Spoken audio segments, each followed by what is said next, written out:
Hey ladies and gentlemen, Alan here with the Power to Gain Wealth, where I break down knowledge, skill, ability, talent, things that are gonna help level you up. Today what I wanna do is talk about basically the 5 simple steps to starting a business. It's not that complicated, it's not that hard. You'll wanna watch another video on how to capitalize that business and or how to grow and scale that business, but let's go through these 5 simple steps.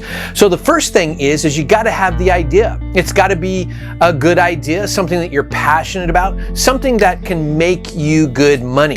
And so that could be anything from if you want to start a little restaurant or a coffee cart or a coffee shop or a law firm or a contracting business, a lawnmower, whatever it is, you come up with the idea.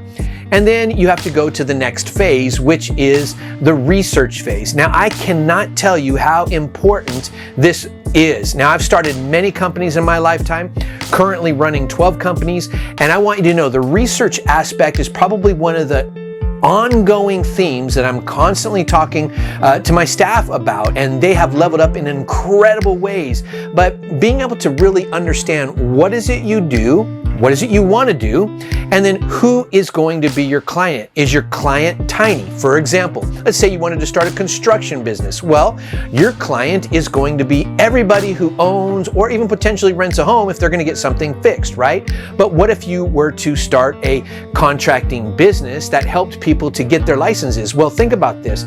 So the target of homes is huge. Pretty much everybody that lives in a home, right?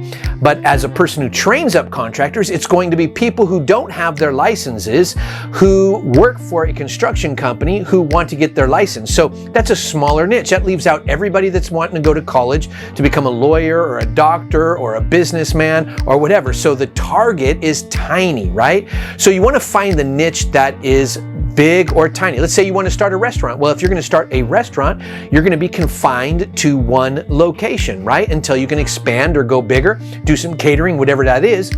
But you're confined to a city and a county. So your sphere of influence might be 20, 30 miles around. Whereas another kind of business that does, let's say, for example, social media management. Now you can expand and scale to every business across the entire United States. One has a small pool of maybe 250,000 to maybe a couple million. The other one has a large pool, like an ocean, of potentially 250 million. So these are factors that you want to take in. You want to take in things like, for example, what would be the age group of the person who's going to utilize whatever you are trying to produce. Those are important factors. So I was having a discussion with my team, and we were talking about in one of my businesses where we set up LLCs, S Corps, C Corps, all that stuff, which we're going to talk about in a minute. But we were talking about who starts the most businesses. And some of them thought it would be a younger generation because they're young and they're starting businesses. And that's a great thought, right? But when you look at the statistics, the average person starting their own business is about 42 to 45 years old. Those are the ones who start most of the businesses. So if you're going to help someone launch a business or start a business, who would be your target market, especially if you're appealing to help people that are going to be CEOs or company owners? That's the important part of research. I mean, I could literally geek out, probably go and do a whole entire podcast on this. In fact, I'm going to. So you're going to want to look out for that because you're not going to want to miss the power of resourcing, right? And understanding your resources based on your research. All right, so that leads me to the third thing, and that is the entity. What kind of entity do you want? Is it going to be a holding type company? Is it going to be a corporation? Is it going to be a sole proprietorship, also known as a fictitious business name? That's probably the simplest route to go. You simply just go down to the county recorder's office, you file a particular name, you come up with whatever that is. Because it's a sole proprietorship, you can't have things like ink behind it or stuff like that. So it could be, Acme Tacos or something like that, right? And you start your little restaurant. Now it's based on you. If you want a veil of protection that protects your personal assets. Maybe you own a home or you own some tools in your own name, and you want to protect yourself against potential bankruptcy, lawsuit, or anything like that, then you would set up a corporation. If you want to save on the most taxes, you might do an S Corp because it has a reduced dividend. I know this is a lot of interesting information, and I really would prefer it to go deep dive into those little things with you. And in order to do that, I would ask you to go down the description and look for our videos that talk about each entity. So what you decide is, for example, if you're going to start a restaurant, probably an S Corp. If you're going to be a realtor, an LLC. If you're going to be a hospital or a clinic, a C Corp, right? If you're going to be a contractor, an S Corp. So we could literally go through and I could tell you whatever kind of business you're going to start and probably the best entity type for you. And then that way you can go forward. But the simplest step just to get started, if you don't have a lot of capital and it's just going to be you, is a sole proprietor known as a fictitious business name. Go to the county recorder's office. You pay about $85 to $100 to file the name. Takes you about 30 minutes. And then from there, they're going to have you publish it in a newspaper. I know there's not a whole lot of newspapers out there, but they're actually going to give you a list of the newspapers you could publish it in. And you just give them a call. You fax and or email over the fictitious business name document that they give you, and then you send that off over to that publishing company. You pay $40-50, then it's published. Then you are a legit business, and then you can take that content, that paperwork for the fictitious business name, you take it to the bank, and then you get to open a bank account.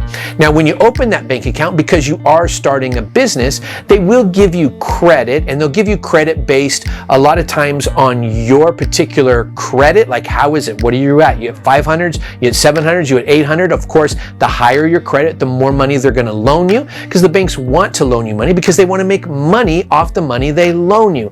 Now, if you get an LLC or a corporation, they're probably going to loan you a lot more money.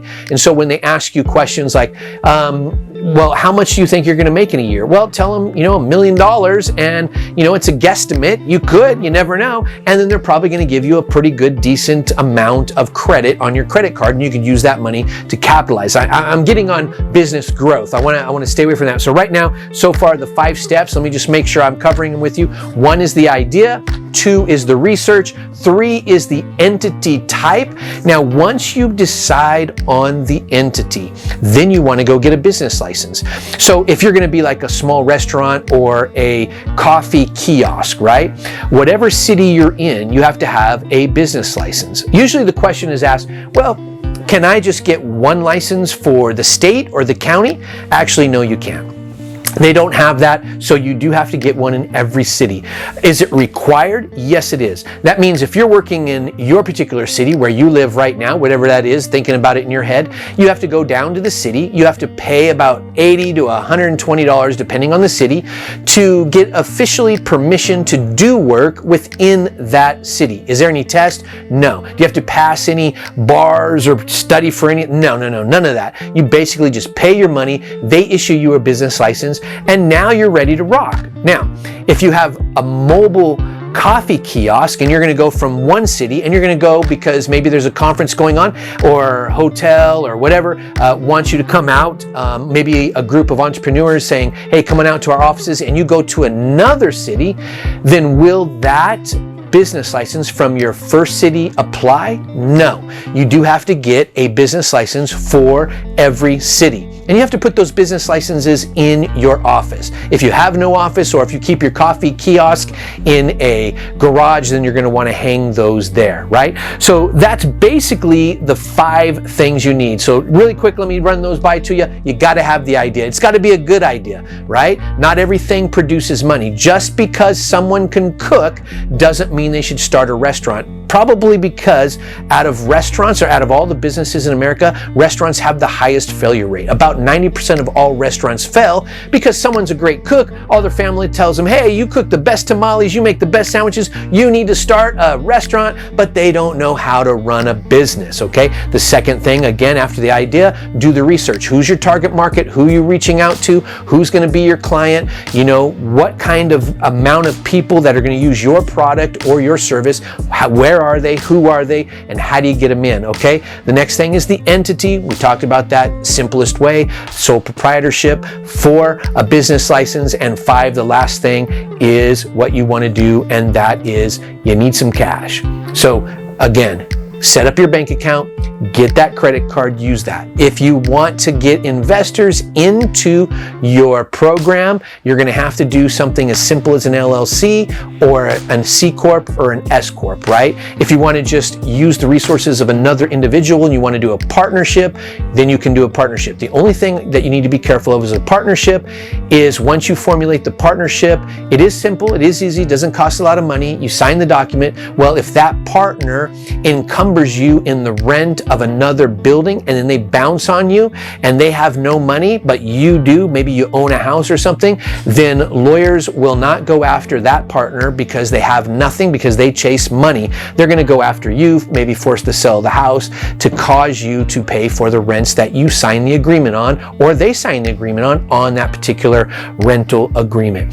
So ladies and gentlemen, those are the basics. It's not hard. It is super simple. For any advice, keep checking out our Power to Gain Wealth. We're here to help you. We're helping to help you gain wealth. And really, what is wealth? I want you to think about that. What does it mean to you? Write some things down. Keep watching our podcasts and our videos, and we're going to spell it out for you. We'll talk to you soon. Bye-bye.